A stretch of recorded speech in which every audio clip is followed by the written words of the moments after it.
This is an iHeart podcast. Guaranteed human. Body Bags with Joseph Scott Morgan.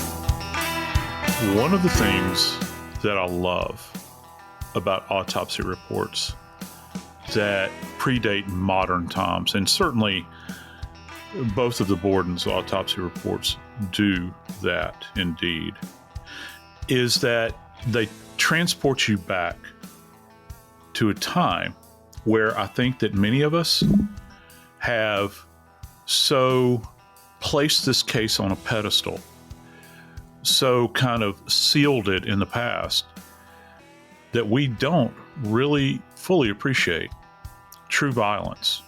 And guess what? The violence in the 1890s was just as real as it is in the 21st century. I'm Joseph Scott Morgan, and this is Body Bags.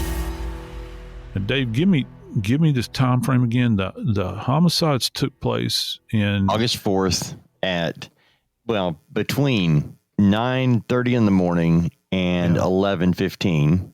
And the autopsies took place, that was on August 4th. The autopsies took place 7 days later on August 11th at 11:15 a.m. So we're talking seven days later. Mm-hmm. Yeah, 7 days later. And this is in August. And I don't care if it is Massachusetts. August is warm. All right. By the way, beautiful place to go. I haven't been to Fall River, but I've been to Massachusetts in the summertime.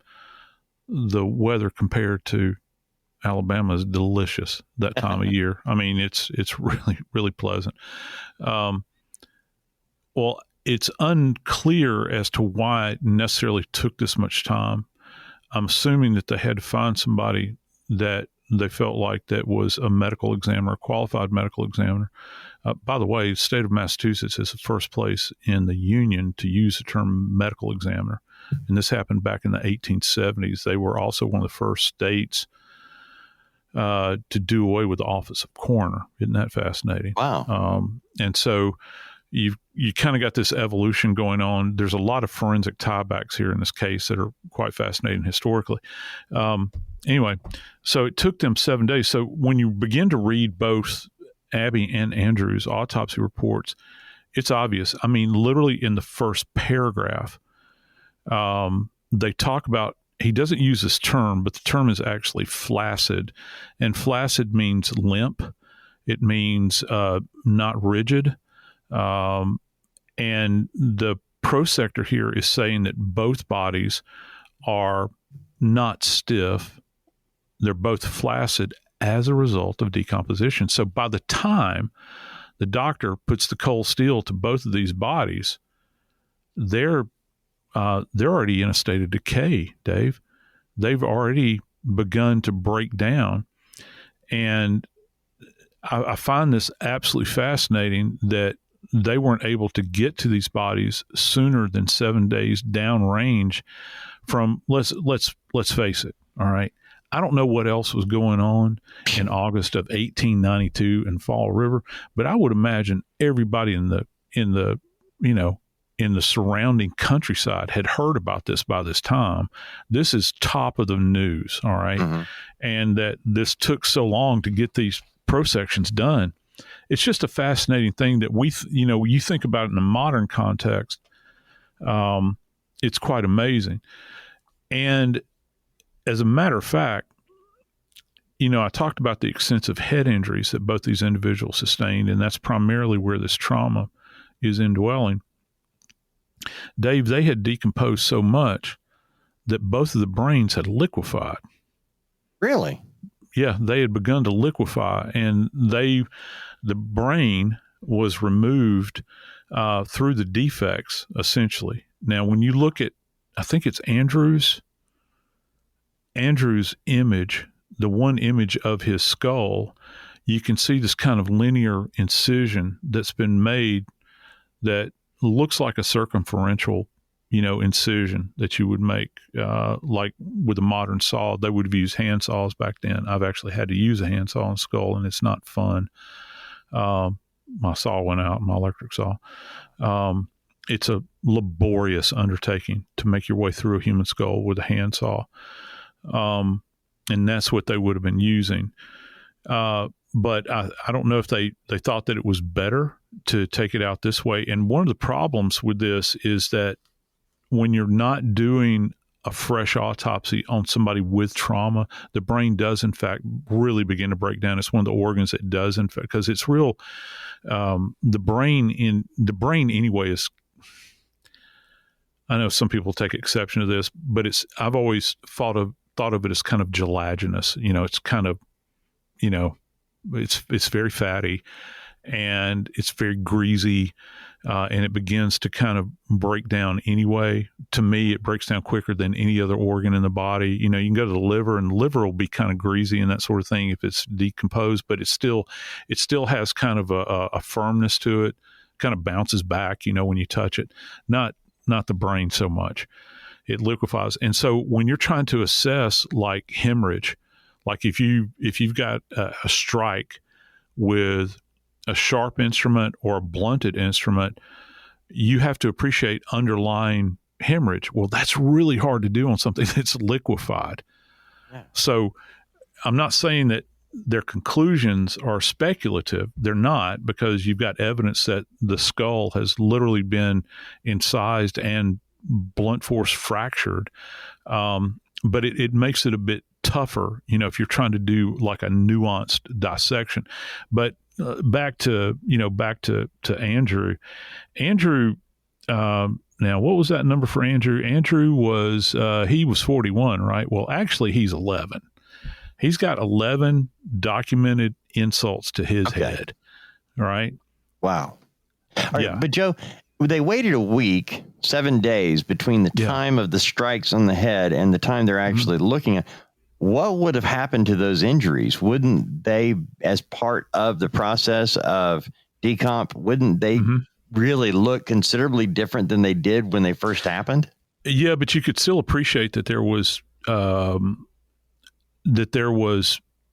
antemortem hemorrhage in there. Okay. Like that. These are not like you can separate out by eyeballing it. Okay. You can actually eyeball it and delineate. Somebody that's really good, they can delineate between antemortem injuries and postmortem changes.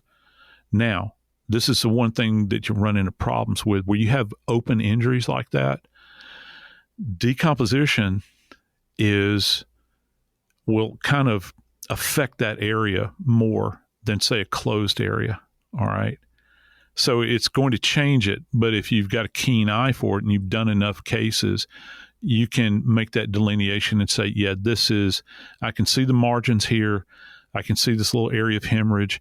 And I can assess that this is an antemortem injury at this stage. Now, dude, if they had gone on for like over a month with this, it would have been much more of an uphill climb for them, I think. Okay. And they're not going into these autopsy reports are in no way and not insulting, the ancestors here, but they are in no way as detailed as ours are today. But I got to tell you, some of the autopsy reports I reviewed, modern ones compared to what they did to Andrew and Abby, I'd rather have this guy doing the autopsies than some of the people that I've seen that have generated some of the garbage I've reviewed, over that's been sent my way as a result of stuff that we're covering in the news and whatnot. But yeah, so Andrew had 11. Isn't this fascinating? And I say this tongue in cheek. Mrs. Borden, Mrs. Borden actually had 18 injuries. Oh, wow. And the speculation is that she was killed first.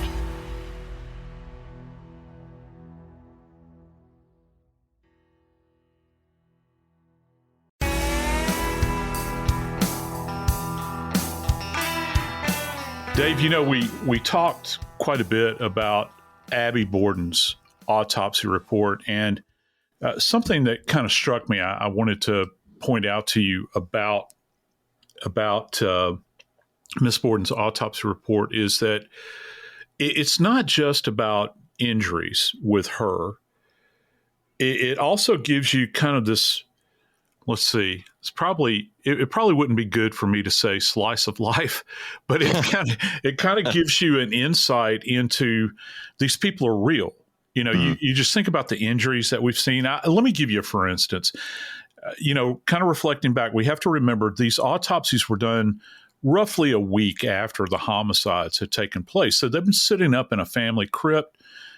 There is no cold storage for bodies. This is a location where bodies are kept during the winter months until they can bring them out and bury them in the iced over soil. And so when you begin to read into this report, you learn a little bit about Mrs. Borden, Abby Borden, that is, and she's 64 years old. They describe her, and you don't hear this term in modern parlance. They describe her as being very well nourished and very, you ready for this, Dave? Fleshy. So she's fat. Yeah. That's essentially what they're saying. Now, wow, they're so polite. Yeah, I know. No kidding. Fleshy. And so she could have been on The Biggest Loser, right? Yeah, I guess so. Perhaps. Bless her heart. And the thing about it is that, now in modern times, we give these very specific measurements, for bodies in the morgue. Oh, she measures out at 5'3", but we have no idea how much she weighs. So for them, because that would have been super impolite. Yeah, perhaps, I don't know, or maybe they just did not have the ability in a crypt. Oh yeah, to place a body onto a scale, because obviously back then we didn't have digital scales. We didn't have a floor scale that would have been portable to bring it there. Nowadays you just take a body and you wheel it up onto a floor scale and it gives you a digital reading. Wow. They didn't have that ability. You'd have to go to some place like a warehouse or something to get a weight. And that's just kind of fascinating to me. And they actually talk about her dentition, which is kind of fascinating. They talk about how she's got artificial teeth in her upper jaw. Well, that's something that, most people, you don't consider it, but her teeth are present. That gives you an idea that a peek into her life. She's working around the house that day. She's not going to walk around without her teeth in. Well, she might take them out at bedtime. I looked it up when I saw as we were preparing this, I didn't know very much about the case. And so I educated myself a little bit on the family dynamic, and I saw that about the teeth, and I thought, well, I don't think about dentures other than George Washington's made out of wood or walrus or whatever they used, and him having his dentist on the battleground with him, so he always looked decent because his teeth always hurt. And I looked at these. They're not that dissimilar from what we have today. No, in terms of dentures. No.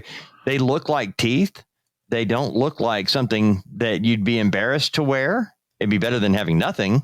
But anyway, I don't know what I was thinking about, but I didn't expect them to look like a real set of dentures. And dentistry, obviously, since this point in time has come a long way, but they did have dentures. And, some of these dental appliances back then, well, they would be enough to, how do they say, make your blood curdle, I guess, if you looked at it and you thought, I'm going to stick that in my mouth. But, it does, in fact, give you an insight into her life. And here's the other thing that's significant that does actually, Dave, marry up with something that you and I talk about regularly on body bags. And that's the fact that Dr. Dolan, who is actually the medical examiner in this case, he makes reference to the fact that there are no marks of violence on Abby's body. That is, he specifically says on the front of the body. And, he's already thinking about orientation. When she's found, she's in a prone position adjacent to the bed on that second floor bedroom. And so he's already thinking, how did this go down? But yet you go over to Andrew Borden, her husband, and of course, hold on a minute. Before we do that, Joe, I got to ask you this. Yeah, bud. Because, we know, based on what we've already learned, that she was hit in the face, in the head, right on the side.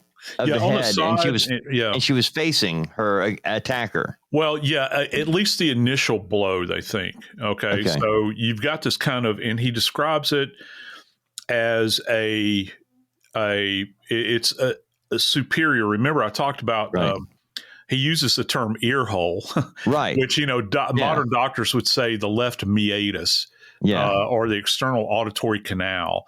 Right. And that strike is on the left side. Okay. Yeah, I think that probably they were thinking after she is struck on the left side, and they describe it as a glancing blow. So it would not have necessarily have been a fatal blow, at least in the immediate. And he actually says that it doesn't penetrate the skull. It's when she spins around.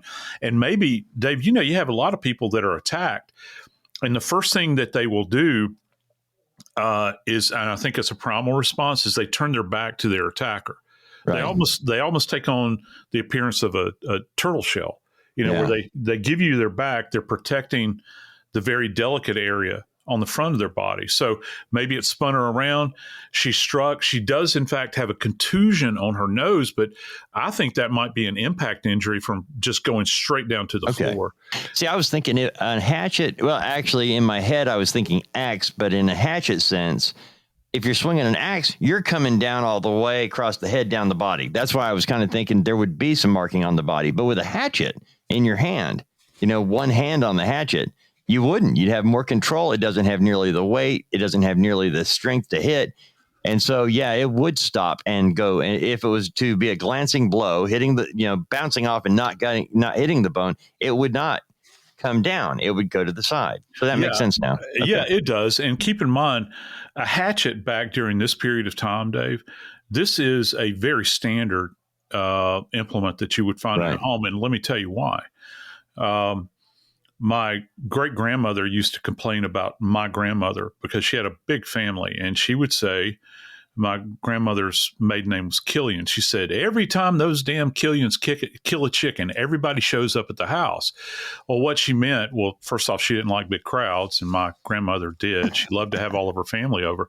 But what that meant in that generation is that it was very common, particularly in more rural areas, to keep chickens and to cut their heads off and, dress them out for dinner. So the ladies of the house, they were well aware of how to use a hatchet. They could use it for any number of things. Also, if you had an ice box, you would chip ice. You would use a hatchet to chip ice with. You would cut kindling with it just to get a fire started in the kitchen. We're not talking about a roaring fire. We're talking about if you've got an oven that requires firewood, you're going to be adept at using this. So whoever used this thing probably has been using it for a while. They would be rather skilled with it. And of course, the handle on it is not near as long as an axe handle.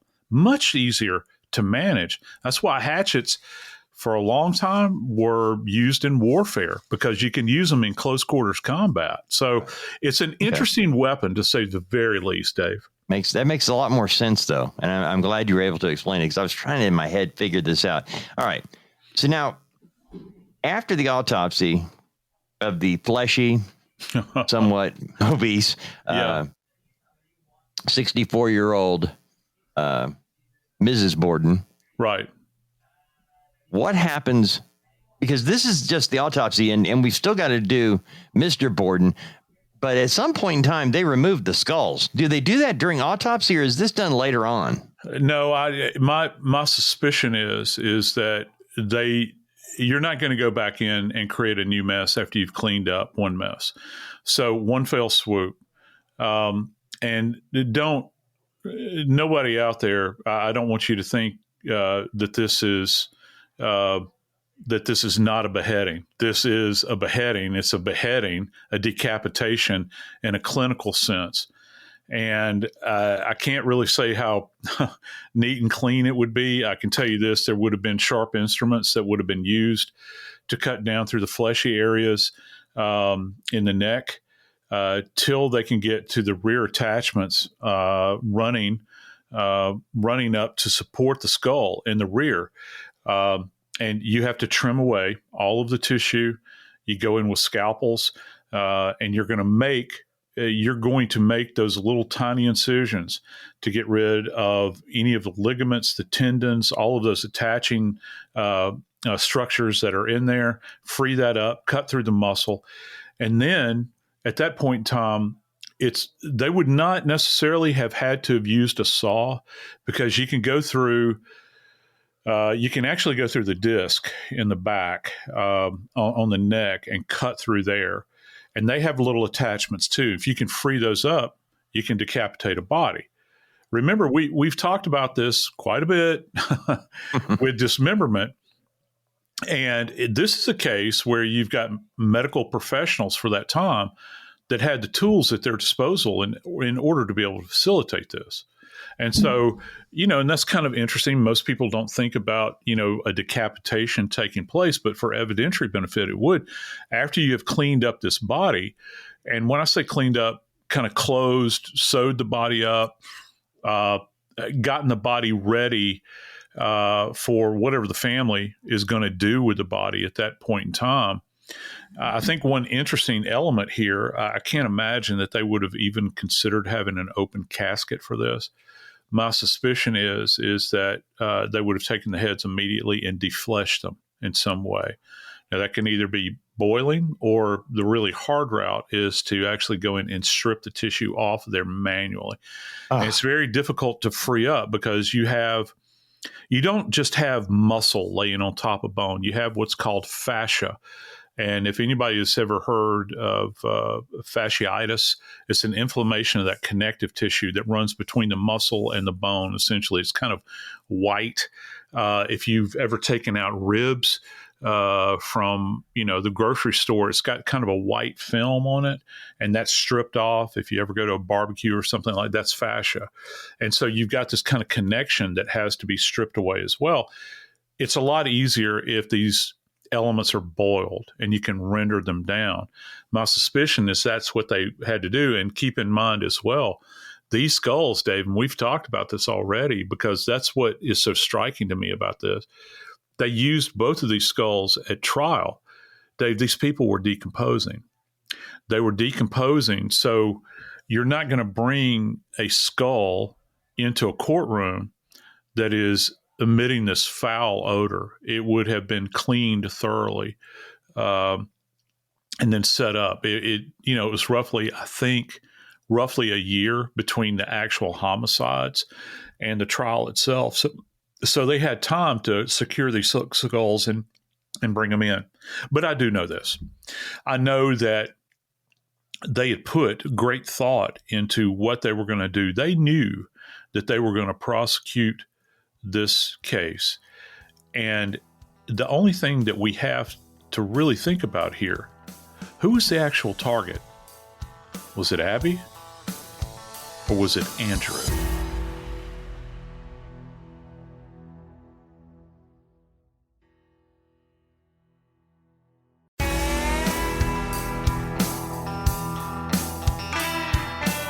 It's an interesting thing as you age.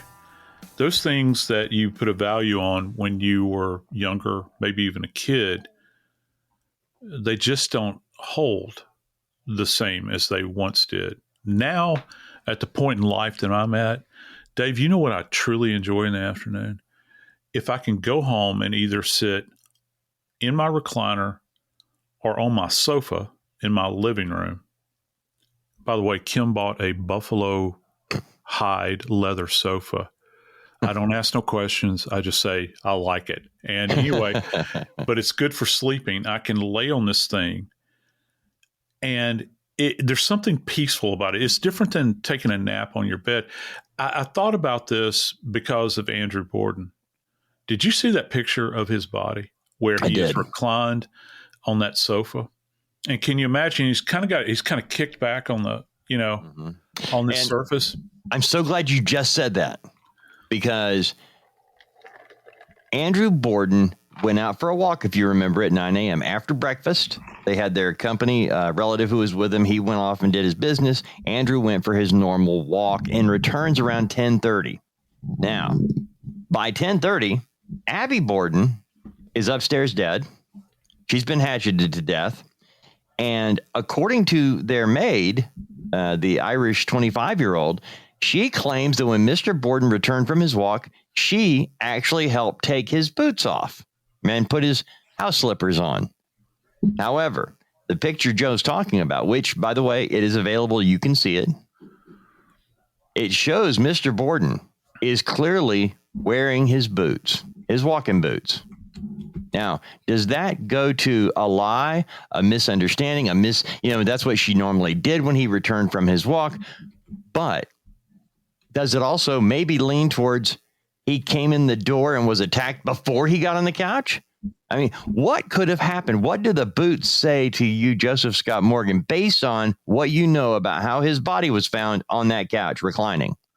Yeah, well, he's fully clothed. All right. And yeah, I mean, I'm literally looking at these shoes right now that are, as you stated, on his feet. And for those that haven't seen it, when you observe Andrew Borden's body, his feet are bilaterally resting on the floor. Okay.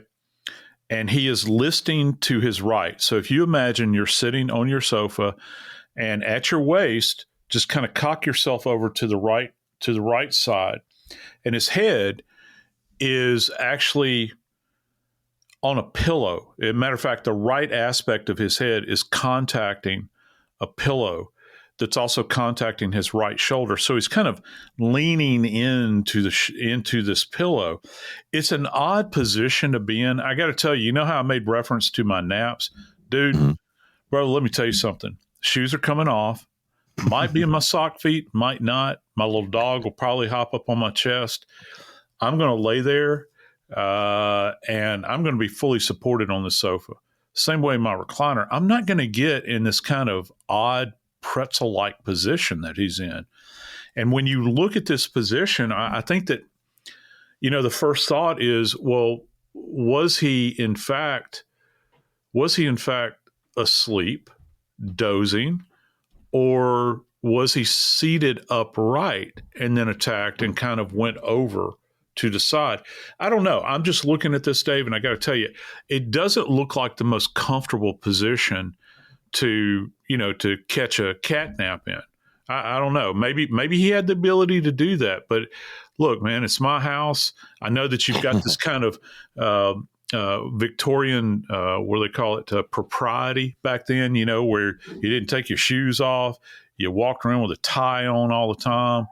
You're not going to sit around, but man, wear your house slippers. This is a rich guy. I always imagined he had house slippers that were like embroidered with gold thread or something. Of course, he was supposedly a tightwad, right? Yes, so exactly. I don't know. It's an excellent point that you bring up, and certainly something to be considered here, Dave. And it has everything to do with why at trial there were issues. So let's go right now. We have Andrew Borden and I'm looking at the picture that you were describing. I'm looking at it right now. You're the legal death investigator, and you're coming into this where you're not having to figure out a whole lot about where he died. It doesn't look like he was killed someplace and drug over there and placed on the couch, but is that a possibility? No. I think that it would be very, very difficult. As a matter of fact, if he were killed somewhere else, Dave, you would have to take cloths, rags, towels, whatever, and wrap them around this guy's head, okay, right, in order to transport him. And again, you're creating new evidence by doing that. You'd have to incinerate it. Of course, there's been talk of that there had been a fire, of things being burned in order to move him from one location to the other. Now, I don't know his weight. They don't really talk about they don't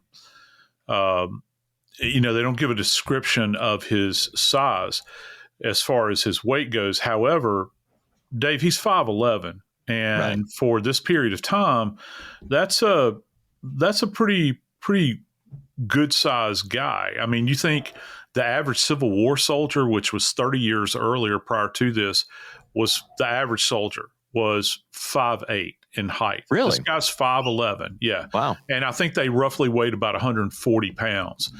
So this guy's 70 years old, and he's still 5'11". And you know what they say, as you get older, you shrink. You're not going to maintain the same height for a variety of different reasons. Gravity, for one. And really all that we know about him is that he is in an advanced state of decomposition. They do, in fact, find that he's got a hernia that's on his right side, which is kind of interesting. I don't know what they had to do back then for hernial repair. And he, like his wife, has got artificial teeth in his upper jaw. So, I'm sure that people fall asleep with dentures, but to me, my gag reflex would kick in. If I'm going to take a nap, I got to tell you, man, those puppies are coming out. I'd be so afraid I was going to choke on these things. But he has, Dave, again, no marks of violence on his body. Except his head. Yeah, and Dr. Dolan makes reference to that, again, which is something that we do in the modern context.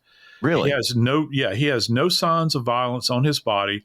And then he goes on to say, but on the left side of head and face, there are numerous incised wounds, one contused wound,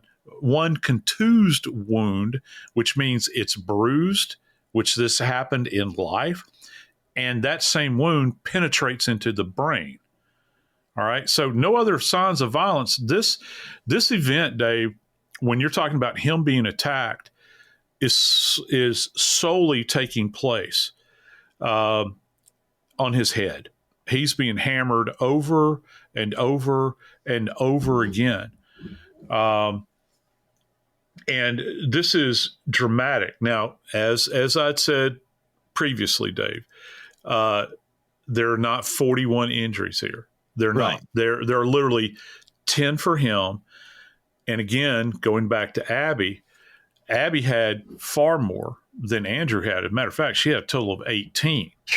So if you begin to think about targeting here, we're mad at dad, but boy, we're really mad at stepmom here. Mm-hmm. And I don't know if we can actually, even draw a conclusion about that. But there was a lot more violence directed at this fleshy woman who's only 5'3" tall, as opposed to this man who is, almost 6 feet tall, and he's laying there fully clothed.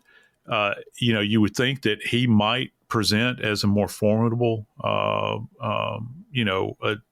aggressor, but he has fewer bits of trauma, but it is focalized. So he is in a position, Dave, where once he is hammered with this hatchet, and this is cutting literally through his face. Some of these injuries, Dave, this first injury they talk about, let me tell you how gruesome this thing is.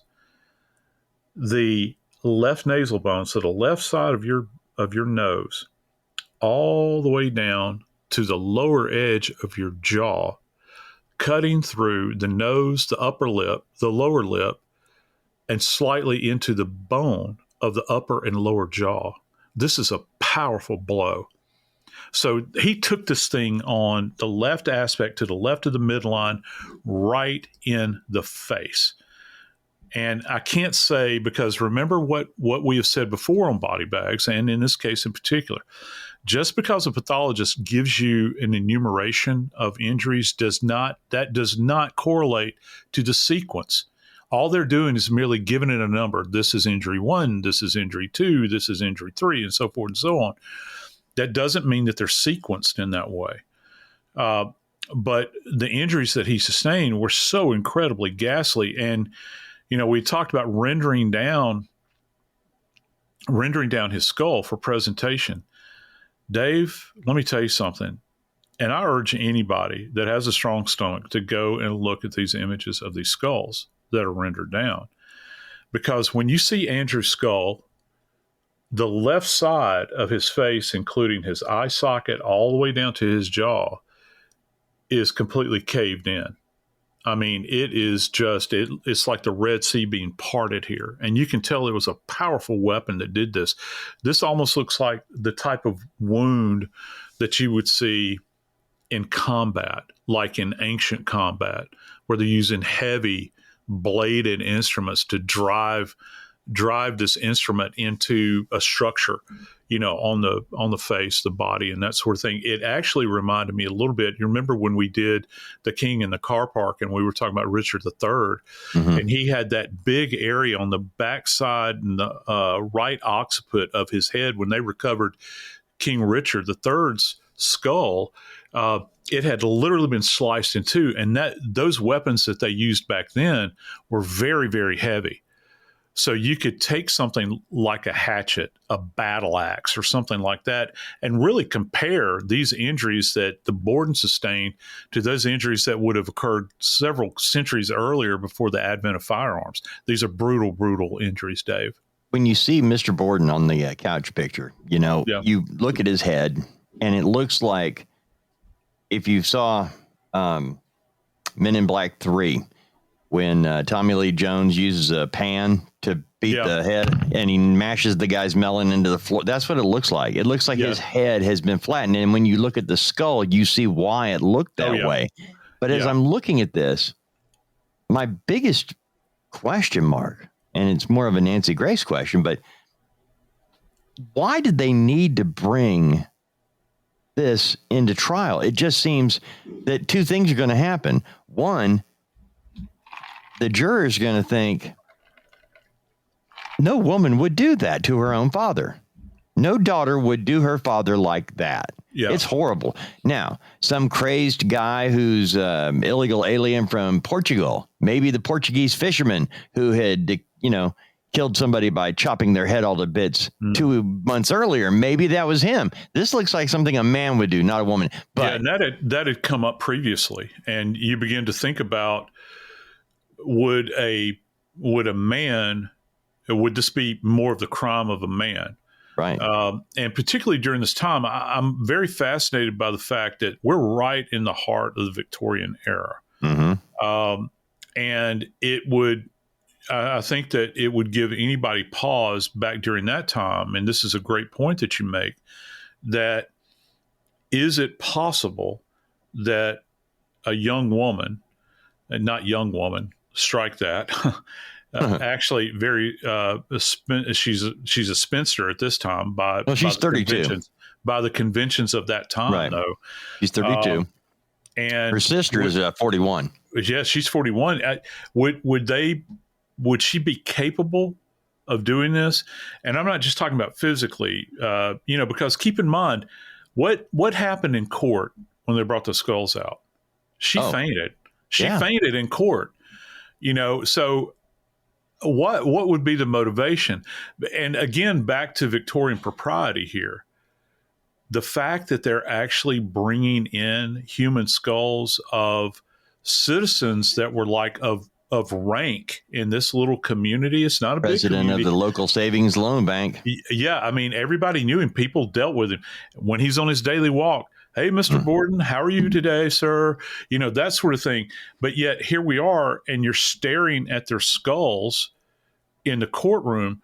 It's it's almost like through the looking glass, because you would not expect this type of thing to take place in this environment.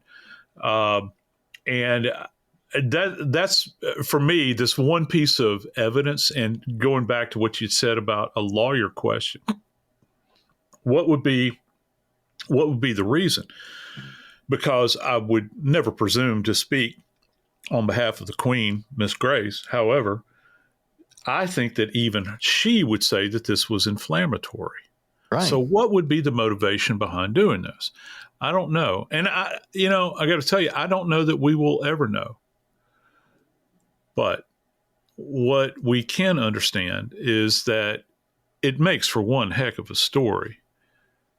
And again, it comes back to the fact that out of all the cases that maybe have been covered in the history of American crime annals, this one might be the coldest of them all.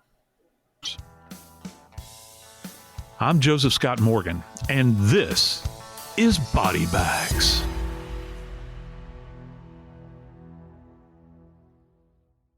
This is an iHeart podcast.